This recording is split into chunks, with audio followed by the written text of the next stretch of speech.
เฉลิมชนมพรรษา93ทั่วเขตคามพรั่งพร้อมน้อมถวาย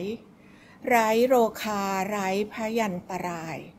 พระวรกายสดใสทุกคืนวันสถิตเป็นมิ่งขวัญปวงข้าให้ประชาร่มเย็นสุขสันต์แช่มชื่นคืนสุขเกษมพลัน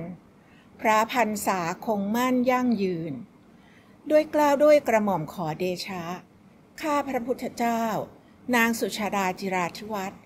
พร้อมคณะมูลนิธิวัดยานนาวา